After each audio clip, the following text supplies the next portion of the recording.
All right, so why didn't you report? All right, so we're 8 months into it and everything going good. And then I had my mom in the hospital from COVID. This is all during COVID. My mom in the hospital, I just had a newborn son, and then my dad passes away. Ricardo Solless.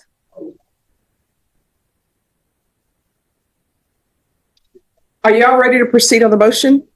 Yes, ma'am.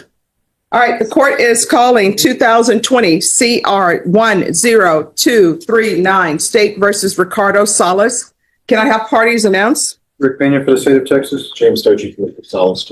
And are you Ricardo Solless? Yes, ma'am. Let me put this in.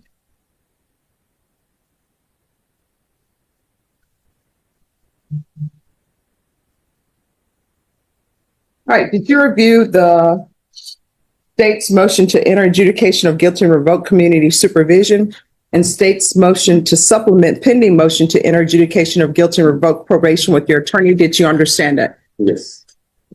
Are you the same Ricardo Anthony Solless who's placed on deferred adjudication? Welcome back to Judgment Justice JJ, where courtrooms crack open real lives, and this case, it's a full-on reckoning. Today we meet Ricardo Anthony Solless, a man once given a second chance through probation after an assault family violence charge. But now, that second chance is hanging by a thread. The courtroom's tense as Judge Boyd reads off violation after violation, months, even years, of failing to report to his probation officer. But wait, Solless isn't alone. With his attorney by his side and a courtroom full of family, including a lifelong friend stepping up to speak, this isn't just a legal fight. It's a desperate plea for redemption. Will it be enough? Or is prison the only option left on the table? Let's break it all down. Every violation, every excuse, every reaction. Deferred adjudication in 2020 CR 10239 for the offense of assault, family choking, strangulation on February 9, 2021 for a period of 3 years. Is that you? Yes. All right, state. This morning we're here on state's motion to enter adjudication of guilt and revoke community supervision. Violation condition number 5, in Bexar County, Texas, the defendant, Ricardo Anthony Solless, did then and there failed to report to the supervision officer as directed for the months of August and September 2021 in violation of condition number 5. All right, to that, how do you plead? True or not true? On what he said? Yes. True. Yes. All right, so you seem a little bit unsure. So the state is saying that you didn't report for the months of August and September in 2021. Do you understand that? Yeah, she was the one that usually sent me a text or a call to let me know like it was on Zoom. No. So here's the thing. It's true. Or Yes. So sometimes when people plead true, they plead true and then they say, hey, judge, no, I didn't report, but I have an explanation. You understand? Yes, ma'am. So you've heard states reading a violation of condition number 5 that they're saying you violated. Yes, ma'am. All right. To that, how do you plead? True or not true? True. All right. State. For the original motion to enter adjudication of guilt, we will waive the remaining violations and we will now proceed on the supplemental motion, Your Honor. All right. Violation condition number 5, in Bexar County, Texas, the defendant, Ricardo Anthony Solless, did then and there fail to report to the supervision officer as directed for the months of October, November, and December 2021 in violation condition number 5. How do you plead to that? True or not true? True. Violation condition number 5, in Bexar County, Texas, the defendant, Ricardo Anthony Solless, did then and there fail to report to the supervision officer as directed for the months of January, February, March, April, May, June, July, August, September, October, November, and December 2022 in violation condition number 5. How do you plead to that? True or not true? True. Violation condition number 5, in Bexar County, Texas, the defendant, Ricardo Anthony Solless, did then and there fail to report to the supervision officer as directed for the months of January, February, March, April, May, June, July, August, September, October, November, and December 2023 and violation condition number 5. How do you plead to that? True or not true? True. Violation condition number 5, In Bexar County, Texas, the defendant, Ricardo Anthony Solless, did then and there fail to report to the supervision officer as directed for the month of January 2024 in violation condition number 5. How do you plead to that? True or not true? And state, do you waive? Now here's where it spirals. Ricardo just admitted, true, to missing not one, not two, but entire stretches of probation check-ins across 3 straight years. That's not a slip-up. That's a full-scale disappearance, and the court's not taking it lightly. The legal issue here is crystal clear. By pleading true to the violations, Ricardo waives any defense to them. That means the judge can now legally revoke probation and sentence him to up to 10 years. Question for the audience. How much grace should a court extend when someone vanishes for years? Is family hardship enough to justify a complete absence? The other violations? I don't believe there are any others on the supplemental. Well, you're correct. All right, any objections to the state's waivers to the other violations? No, ma'am. All right, did you understand by pleading true to violations 5, 5, 5, 5, 5, the court could find it true, grant the motion, find you guilty, sentence you up to 10 years in the prison and up to a $10,000 fine? Knowing that, do you still wish to plead true to 5, 5, 5, 5, and 5? Yes, ma'am. The court will find 5, 5, 5, 5, 5 true. Is there a proposed agreement? There is not, Your Honor. We're both going to go open to the court for our recommendations. All right, state, what are you requesting? State requesting a revocation of defendant's probation, adjudication of guilt, and 3 years TDC. And defense, what are you requesting? Judge, well, obviously I have a different recommendation. I don't know if you want me to give it to you now. I have one witness that I would like for you to hear. Oh, come up. Is that okay? Yes. Okay. Mr. Ibanez, his name's Justin Ibanez, sir. Okay. And as he's walking up here, I don't intend on calling all of them, but if you're here for Ricardo, can you stand up, please? I just wanted the court to know that he has his grandmother, mother, and siblings all here in court today.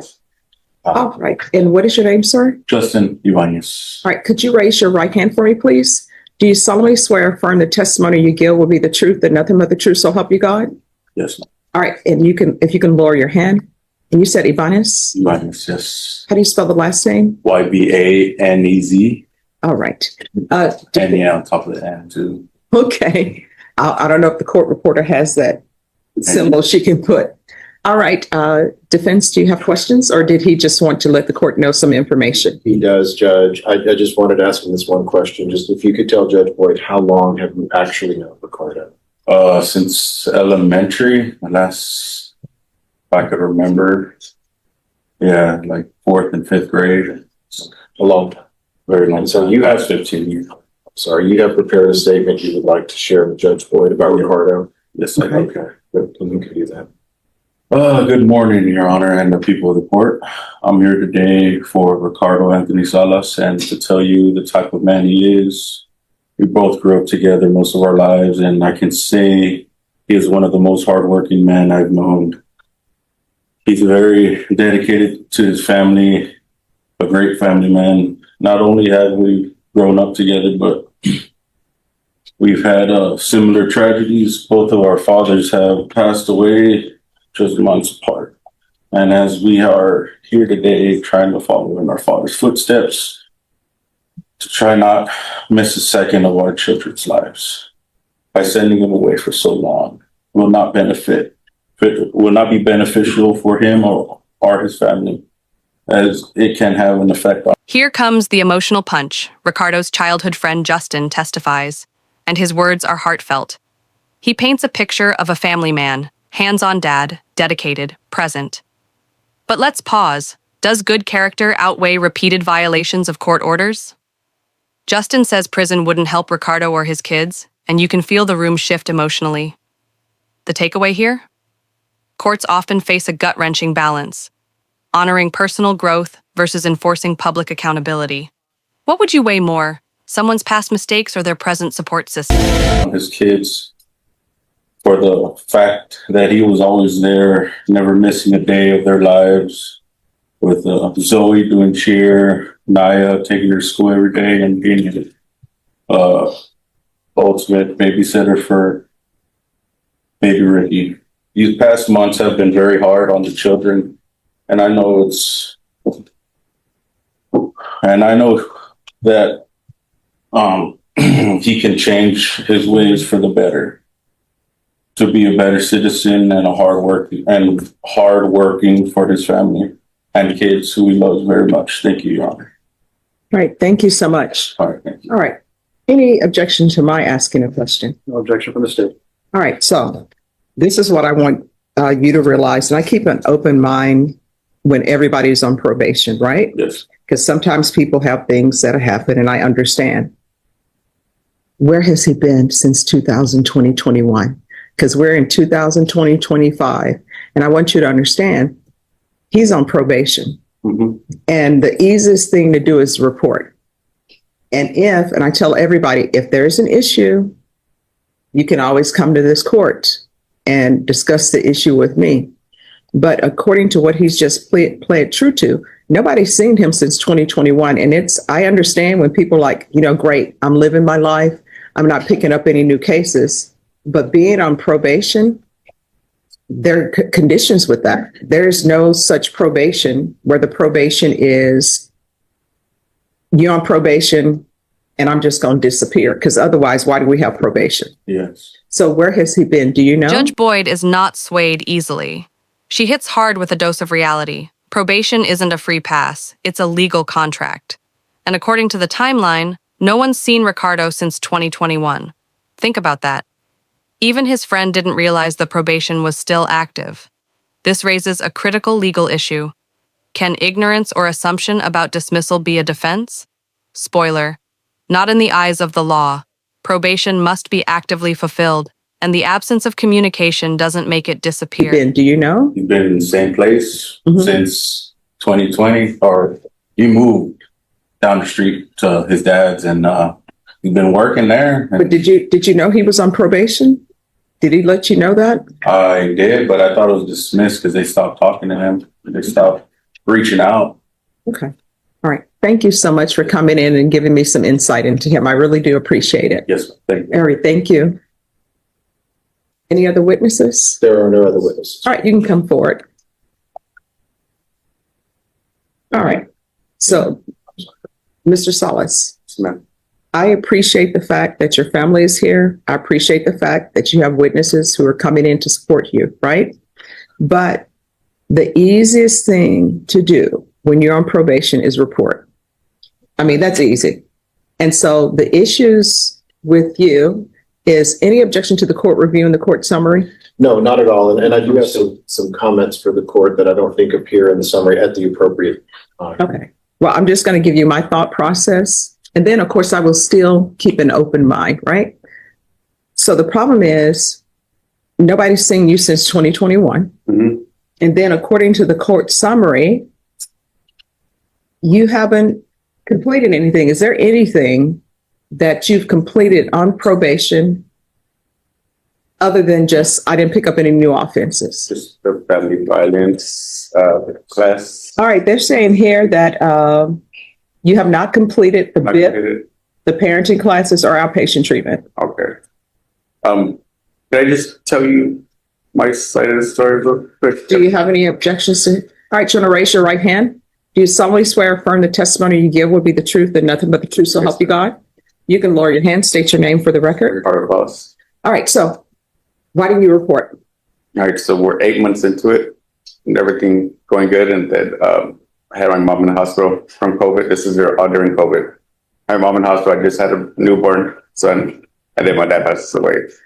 I'm not trying to come up with no excuse or anything, but I just hoping for like understanding that I wasn't trying to like not report or anything like that. I was going through so much, Your Honor. Well, so here's the thing. Mhm. You haven't reported since 2021. We're in 2025. So I do understand when people have family members to pass away, when people have family members very ill.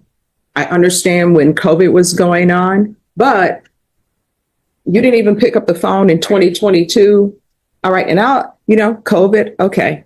2023, 2024. Now Ricardo finally speaks, and it's emotional. He opens up about COVID, a newborn, his father's death, and his mental state.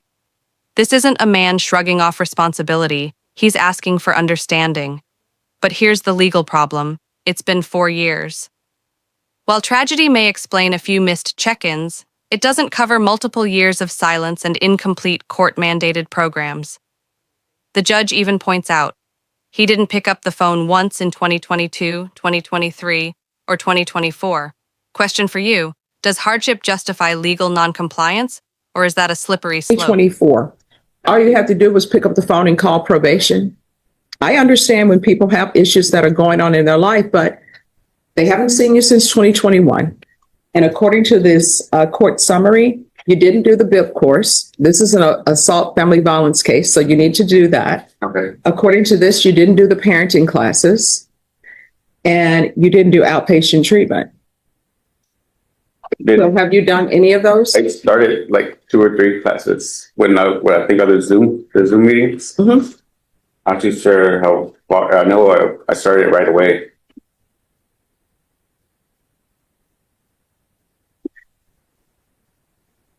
And then being in jail, ma'am, I'm sorry. It opened my eyes to like I should have caught it. I should have done other things other than not caught. And, Yeah, everybody, let me just tell you, a lot of people have an eye-opening experience when they go to jail mhm, or when they go to prison. They're like, now I see. yes. But it's not as though you're a teenager. You're an adult, so it shouldn't take that. Gotcha. And everybody, you can't be on probation and not be on probation. And what I mean by that is you have certain conditions you have to follow. Yes, ma'am. And your condition can't be, well, I didn't pick up any charges. It's not like in municipal court where they give you deferred and they tell you just don't pick up any new cases and you'll be fine. Okay. Can I Yes. add on a little Sure. bit? So I had the exact same dialogue with Mr. Solless, Judge. He did tell me about his situation, and I think early on he got off to a decent start. And then COVID did affect his entire family. He did lose his father to COVID when his mother was very, very ill. And as I understand, the probation department was there in the home. At one instance, the mother was very ill with COVID, and his father had already passed. The file documents all of this. And I asked Ricardo the same thing, like, I understand 3, 6, even a year of your life being so affected by your loved ones. But at some point, you're going to have to come back into the fold. And as so often happens, I think you fall into a hole that's up to your knees and you just let it continue. And before you know it, it hits your chest. And then 2 years later, it's over your head. And I'm not going to say he just kind of gave up, but I think at that point, he just kind of understood that he messed up. And it was the wrong response. So there's no justification for it. There is no good answer. The only analogy that I can kind of give you that I think might, resonate with you is, I know that you're a college football fan, and you have your team, and one day your team comes out and they're a good team, they're a great team, and they lose a game they shouldn't lose, and they play terrible, and they can't do anything right. But you don't give up on them, and the next week they come out and they beat the Aggies or somebody like that. And Ricardo's, the Aggies. Ricardo's kind of like that. He's a good guy. And talking to him, he is. I've seen pictures of his children. He's a very good father. He works and supports them. He didn't go anywhere. He just didn't call and get caught back up. And I told him, had you done that, we wouldn't even be in. His attorney brings the heat with a passionate football analogy. Ricardo's not a criminal, he argues. He's a man who fumbled and needs a second play, not a prison sentence. It's powerful, persuasive, but is it enough? Legally, this is where the judge weighs rehabilitation against consequences. With multiple programs uncompleted and no contact with probation for years, this isn't just a missed opportunity, it's a breach of trust. The court has one job: enforce the law fairly. Redemption stories are moving, but they don't erase years of legal We failure. wouldn't even be in this boat, most likely. What I'm asking, and it's a big ask, is the court can put him on a regular probation. I do believe and know that he can do the things you ask him to do. And, jail, yeah, it's an eye-opener, but it's a bit of a cop-out, because you're right. In jail, hell, I'll do anything or say anything, because I don't want to be in jail. I don't want to go to prison. Do I believe that he will do the things you want him to do? Absolutely. I do. I've talked to all these people behind me. He's got that. He's got great support. And I told them, you got to get on him. If he's, you got to stay on him. We should never have gotten this far, but we did. And so the prison, of course, it'll be there waiting for him. And my ask is that you take him off deferred, put him on regular, and let him do all the things that he still needs to do and will do.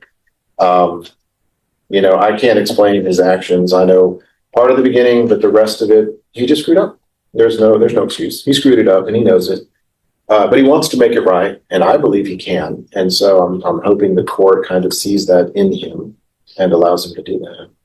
All right. So I want you to know that I listened to everything that everyone said. I've internalized everything. However, I just don't think you would be a good candidate for probation because nobody's seen you since 2021. Please, Your Honor. I'm sorry. So I'm going to revoke, find you guilty. There's an affirmative finding of family violence. I'll give you credit for any time served. Does anyone want to speak to time? State is requesting 3 years. I mean, obviously, Judge, I'd ask the court to recommend the minimum term if possible. He does not have that much time in. He does have 4 dependent children. They're going to be suffering alongside him too. I don't believe he has, I don't recall his history prior to this, but I don't think I don't think there's anything else there. So the court could recommend a minimum term sentence, Judge. That's what Your Honor, I'll do anything to be put on probation. I'll finish it, Your Honor. If it's to add a year or two to my probation, I'll finish it, Your Honor. I will. I'll do whatever it takes to not be in there anymore. I'll finish it, Your Honor. All right. This is what the court is going to do. The court is going to, as previously stated, revoke, find you guilty. There's an affirmative finding of family violence. The court will give you credit for any time served. The court will sentence you to 3 years in the prison, and the court will retain jurisdiction. Did you review the document entitled Trial Court Certification of Defendant's Rights to Appeal with your attorney? Did you understand it and sign it? All right, you have a right to appeal. It's a limited right to appeal as it relates to the allegations in the motion, not the fact that you're on deferred adjudication. Because this is an affirmative finding of family violence and a felony conviction, you're not allowed to own or possess any weapons or ammunition. If you have a question over what that is, you'll need to speak to an attorney. Do you understand? All right. Yes or no? Yes. All right. We can go off the record. So here's the thing. When you go to prison, you better show me something. Your attorney will explain that to you. Do you understand? All right. And what is this on the side? I've had that since I was younger. All right. Make sure you get a doctor to check that out, okay? And your attorney will talk to you about everything that I've said and what it means. All right. Thank you. Thank you, Judge. You're welcome. There it is. The gavel drops. Judge Boyd revokes probation, enters a guilty finding, and sentences Ricardo to 3 years in prison. There's also an affirmative finding of family violence, meaning he'll face stricter consequences moving forward, including losing gun ownership rights. It's a tragic turn, but a legally sound one. Ricardo had support, but no compliance. That's the bottom line. If you found this case as shocking as we did, make sure to hit that like button, share your thoughts in the comments, and don't forget to subscribe for more jaw-dropping courtroom breakdowns right here on Judgment Justice JJ. We break it down so you don't miss a beat.